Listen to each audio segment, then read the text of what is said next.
So ang focus namin dito is just to evangelize. It is not to monetize. Medyo malalim na content. So they wanted mga universal appeal na mga drama-drama, hindi malalim masyado. But it was an art film, so it made a lot of awards all over the world. No? Marami siyang awards at that time. At saka at that time, we decided to set up this school. Nakita rin niya yung the directing was really bad in some of the films that we made. Marami siyang criticism noon. So I mean, let's come up with a school that will teach this new generation. Parating na yung new generation of filmmakers, no? So they'll be able to see the teachings that we generate from UCLA, from New York, no? Sa UK, gano'n. Siya, UK, aral sa UK si Marilu eh. Ako naman, aral ng konti sa Sunset Boulevard sa Hollywood for many months. And then, we decided to set up the school that was 15 or 18 years ago. Because Marilu's dream was to come up with beautiful movies every time. Mataas ang niya, pangarap niya sa filmmakers. And it is also my passion. Gusto ko magkaroon ng eskwela dahil gusto ko rin matuto yung mga kabataan. And it's making good right now. Nakita niyo mga produkto namin, no? In fact, some of these students are not yet graduated, but they are already being contacted by these networks. Karamihan sa kanila nasa networks na, nasa GMA, ABS, Channel 5, no? Walang all our students are working. Walang napapakante. Okay, so much about APFI. Okay. Yun lang, natin pakay kami sa Oasis of Love. But we are more on the media side. So we are doing those programs, parang EWTN of the USA. Alam natin ang EWTN sa US. Ngayon lang nagkaroon ng ETVN sa Philippines. So, if you will notice that there are no bloggers there, wala kaming vlogging na puro. These are studio-made projects, mga talk shows namin sa studio ginagawa, and we also cover masses everywhere. No? Kung may nag-request, we will cover for them, libre naman. We don't charge a cent. Why is it that there is ETVN? May nagtatanong niya sa amin, madadalas. Sabi ko nga, I think aside from being in the showbiz for many years, it is about time that we do something for the Lord. Sabi ko, we are in the media business, so it is quite easy for us to do something about it, like invite priests, bishops, and other congregations or other institutions to join us. Later on today, we'll be naming some of the coming projects that we'll have at ETVN. That's why Mr. Saludo is here.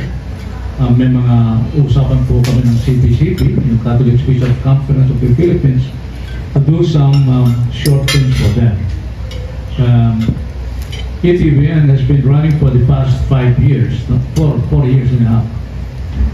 In fact, nag-umpisa yata ito before, during the pandemic, and it has gone ever since.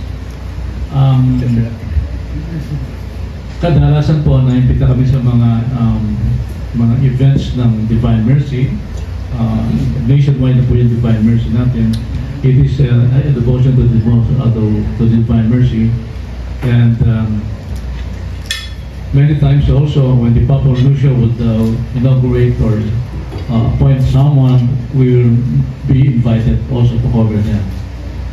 And we have a lot of shows, ongoing shows at ETVN right now, and there are more coming. So ang focus namin dito is just to evangelize. It is not to monetize. We are not making money here. It is just pure evangelization. How do you access it? You go to YouTube and Facebook, browse, just check it. Nandun naman po siya. Inaasahang ika-canonize ng Vatican sa mga susunod na panahon at maaaring maging susunod na santo ng bansa. At ito po ay ipoproduce at i-direct ni Direk Ben Yalong, whose last film was 2005. So 20. Direct nandito sa IMDb. Well, the last religious movie that I produced and directed was Birhen ng Birhen ng Manawa. Manawa, in 2005. Oo. Kasi I decided to shift from action films to religious films. Medyo na-convert tayo ng konti. So, sabi ko, I already did Cristo and Cristo Divine by Mercy. Matranil. Matranil yun. And we plan to produce Cristo Part 2. Siguro next year na yun. At saka yung Lipa, story ng Lipa. This is the story of the petals. Alam niyo siguro yun. Lipa Miracle. So, it is coming very, very soon. Now, our next project will be the story of Archbishop Teofilo Camomot. As I mentioned earlier, napakaganda po ng story niya at hindi pwedeng palagpasin na hindi gagawang pelikula. Okay. Si Brother Celso po de Guzman ang gumawa ng story nito. Siya po ang nagsulat. Ito na po siya ngayon. Brother. Yun na nga po, kinumit ni brother nung napunta kami sa Cebu, nagagawin niya yun. Ako naman po isang closet writer. Una ko po nagawa yung Lorenzo Ruiz, Flight of the Eagles. Hindi pa po natuloy. Yun yung ang natuloy, yung Oasis of Love namin. So ngayon, nakapitin yun. Pangalawa ko pong ginawa, off the record na lang, yung commercial na yung Bakaw, which was done by, directed by Boy Binrao. Pero yun ang i-record nyo kasi erotic yun. Tsaka hindi naman ako nabigyan ng credit. Ay, ang daya. Tapos yung nanalo daw sa MDCP yun, tsaka DGPI Festival. Tapos mo. Best screenplay, tsaka production budget ng 3 million. Anyway, yung mapunta po tayo dito sa Camomot, yung kwento po ni Camomot, hindi po namin kilala si Bishop Camomot kasi sa Cebu po siya. Sa Cebu, maski kayo siguro, ngayon lang narinig. Ngayon po, nung inukaya ni brother na gagawin yung libro na biography, official biography niya, binigyan kami na isang kopya from Cebu, ng art ng ni Brother Dodong, kasama namin sa Oasis of Love. So, nakita ko yung story na kasi ang si Camomot po, marami siyang mga miraculous na mga event na nangyari sa buhay niya. Siya po ay nag-babaylocate, siya po ay nag-levitate, siya po ay maraming miraculous healing at mga exorcism. Makita pa lang siya, nawawala ng mga mesape. So, yung istorya po niya, napakaganda, pero ang ginawa ko pong approach dyan pinasend ko muna yung mula kabataan niya. Ang nag-reveal po na istorya nga pala yung vice postulator na author ng libro, ng biography. So, yung ginawa ko siyang nag-reveal po ng istorya.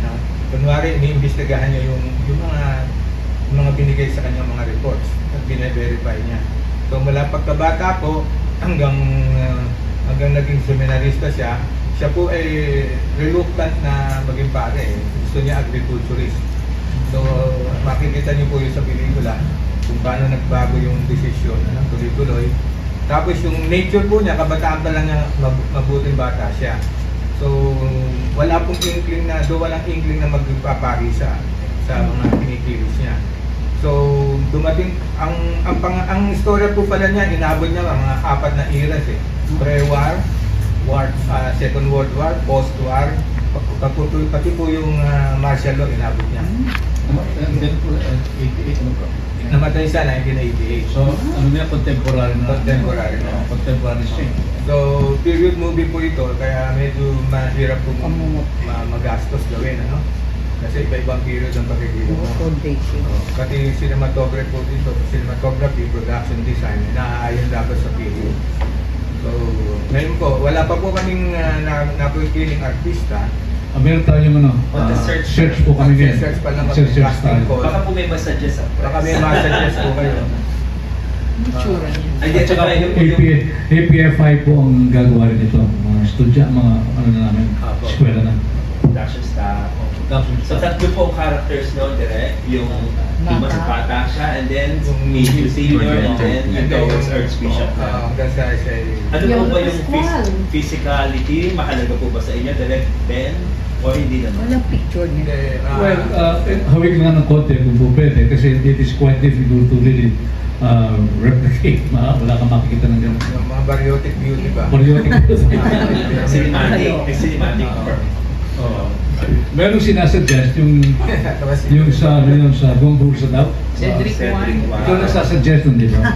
Cedric. May nagsuggest sa May inyo. gusto ka, yun. Madali si Piolo nga. Ikaw pala. Siguro pwede si Piolo. Cedric. May mga suggestions po. Oh, pwede po. We're still in the process of searching, kaya And open audition. pa. Sige po. You will hold audition direct. Ayun, ang ginawa kong approach sa istorya, dahil pinakita ko muna pong gano'n, yung buhay niya, chronological, tapos iba pang period. Pero yung kung mga miracle siya, ginawa ko ng epilogue. Kasi po ang dapat natin focus dito yung ordinary life na being done extraordinarily. Actually, kaya pala natin mga ordinaryong tao at Pilipino maging santo. So, yun yung po ang gino-work out na sa Vatican, na ang kailangan na lang ay yung documented na miraculous healing niya. Ano yung example ng ganyan? Marami na po. Example yung... Gumagaling. Direct na Hindi, example. Yung unang-una yung levitation, medyo mahirap na isang santo. Hindi na lang santo makita mo nagle-levitate. Yung si John Capron pa yung si Teresa. Tapos yung tumawid pa ho ng ilog yan. Tumawid ang ilog, lalakad lang sa iba. May mga witnesses po. Marami po. Meron yung shrine sa Cebu. Meron, no? Yeah, malayo.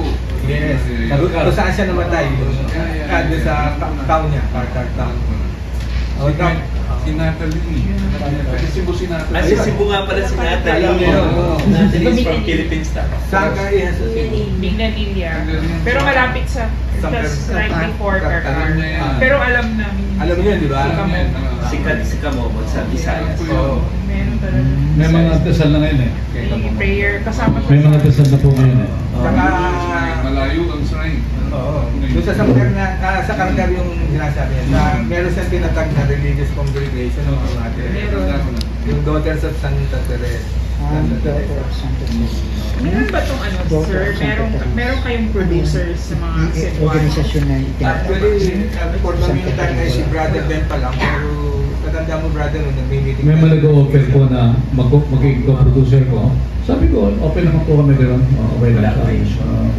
Nasa isang table kami ng Archbishop, pero sa kabilang table yung mayayaman yata na Cebu.